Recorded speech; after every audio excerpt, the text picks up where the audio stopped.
உங்கள் சத்யாவில் குளு குளு ஏசி ஆஃபர். காலை வழக்கு ஆரம்பித்தவுடன் எதிரிகள் அனைவரும் ஆஜர்படுத்தப்பட்டனர். அந்த எதிரிகளிடம் ஒவ்வொருவரிடமாக அவருடைய குடும்ப சூழ்நிலை குறித்தும் அவருடைய வருமானம் குறித்தும் அவர்களுக்கு இதற்கு முன்னால் இருந்த ப்ரீவியஸ் வழக்குகளை குறித்தும் நீதிபதி அவர்கள் கேட்டறிந்தார்கள். அதில் A1 ஸ்ரீதர் தனக்கு ஒரே ஒரு மகள் இருப்பதாகவும் வயதான தாயார் இருப்பதாகவும் கூறினார். அவர்களுடைய சம்பளத்தை குறியீடு செய்து கொண்டார்கள். அதுபோக இதுக்கு முன்னால் வழக்கு எதுவும் இருக்கிறதா என்று கேட்டார்கள். வழக்கு எதுவும் இல்லை என்று சொன்னார்.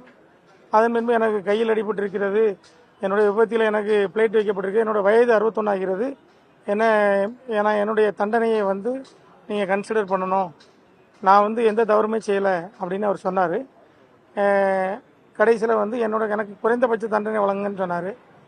அவர் அதை தொடர்ந்து A2 எனக்கு ரொம்ப கஷ்டமான குடும்பம், நான் வாடகை வீட்டில் இருக்கிறேன், எனக்கு 2 பெண் குழந்தைகள் இருக்காங்க, என்னையும் கன்சிடர் பண்ணணும், நான் குழந்தைகளெல்லாம் பிரிஞ்சு ஜெயிலில் இருக்கேன், எனக்கு குறைந்தபட்ச தண்டனை கொடுங்க அப்படின்னு சொல்லி கேட்டார்.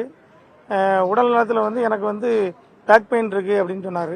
அதே மாதிரி A3 எனக்கு ஏற்கனவே ஹார்ட் ப்ராப்ளம் இருக்குது, நான் சிறையில் இருக்கும்போது நான் ஹார்ட் ப்ராப்ளத்துக்காக ராஜாஜி மருத்துவமனையில் அனுமதிக்கப்பட்டிருந்தேன், எனக்கும் மனைவி குழந்தைகள் இருக்காங்க, என்னுடைய உடல் நலத்தை கருதி எனக்கு குறைந்தபட்ச தண்டனை வழங்க சொன்னாங்க. இதே மாதிரி அனைத்து காவலர்களும் தங்களுடைய உடல்நிலையையும் தன்னுடைய குடும்ப சூழ்நிலையும் சொன்னாங்க. இதையெல்லாம் குறித்து கொண்ட நீதிபதி அவர்கள் எதிரி தரப்பு வழக்கறிஞர்களுடைய வாதத்தை கேட்டார்கள். அனைத்து வழக்கறிஞர்களுடைய வாதம் முடிவடைந்து விட்டது.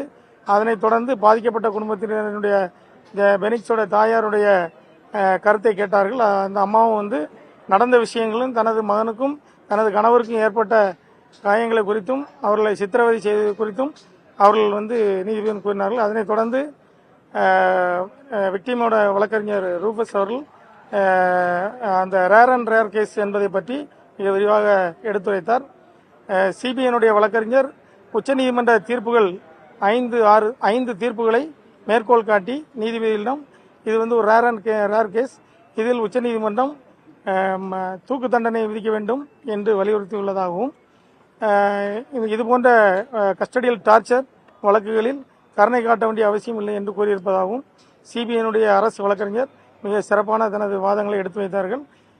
இன்று அனைவருடைய வாதங்களும் முடிவடைந்த நிலையில் மீண்டும் திங்கட்கிழமைக்காக தண்டனை விவரம் அறிக்கையிடும் என்று நீதிபதி வழக்கை ஒத்திவைத்துள்ளார்.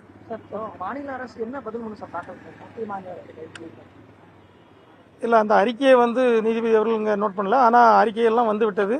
அதனால் எதிரிகளுடைய கருத்துக்களை மட்டும் குறிப்பிடுத்திக் கொண்டு வாதத்தை கேட்டுவிட்டார்கள். இல்லை, மத்திய அரசு பதில் மனு தாக்கல் பண்ண சொல்லி கேட்டிருந்தாங்க. அது அவங்க நீதிபதி அவங்க இன்னும் அறிக்கை தாக்கல் பண்ணணும்னு சொல்லியிருந்தாங்க. அதனால தான் இப்போ இருதரப்பு வாதத்தையும் கேட்டாரா? இல்லை, வழக்கமாக இன்னைக்கு டெத் சென்டென்ஸ் கொடுக்கணுமா இல்லை லைஃப் கொடுக்கணுமா, அதுக்கான ஆர்குமெண்ட்ஸ் தான். ஏற்கனவே குற்றவாளிகள் என்பது அறிவிக்கப்பட்டு ஆகிவிட்டது. இதில் என்ன சென்டென்ஸ் கொடுக்கணும் அதுக்காக செகண்ட் ஆர்குமெண்ட். அது எதிரிகள் தரப்பு வழக்கறிஞர்கள் அவங்களுடைய வாதத்தை இதுக்கு டெத் சென்டென்ஸ் கொடுக்க வேண்டாங்கிறத தான் சொன்னாங்களே தவிர தண்டனை கொடுக்கக்கூடாதுங்கிறத சொல்ல. நீங்கள் டெத் சென்டென்ஸ் கொடுக்கக்கூடாது, இது அப்படி ரேர் கேஸ் இல்லை அப்படிங்கிறத அவங்க ஆர்கியூ பண்ணாங்க. ஆனால் சிபிஐ தரப்பு வழக்கறிஞர் இது ரேர் கேஸ் தான், இது பொதுமக்களை ரொம்ப பாதிச்சுட்டு, ஏன்னா மக்களை காக்க வேண்டிய காவல்துறையே கொலையை செய்திருக்கு. எனவே மக்கள் ரொம்ப ஷாக்காக இருக்கிறாங்க. அதனால இதை ரேர் கேஸாக தான் கன்சிடர் பண்ணணும். இதுக்கு உச்சபட்ச தண்டனையான தூக்கு தண்டனை கொடுக்கணும், அப்படி இல்லைன்னா வாழ்நாள் முழுவதும் சிறையில் இருக்கணும், அப்படி ஒரு தண்டனை கொடுக்கணும். 2 ஆப்ஷனை சொன்னாங்க. குற்றவாளிகள் தரப்பு 9 வாதம் என்ன சார்? அவங்களுடைய வாதம் தான். இது இந்த லத்திங்கிறது ஒரு கொடுமையான ஆயுதம் இல்லை, அது காவல் நிலையத்தில் எப்பவுமே இருக்கக்கூடியது தான்.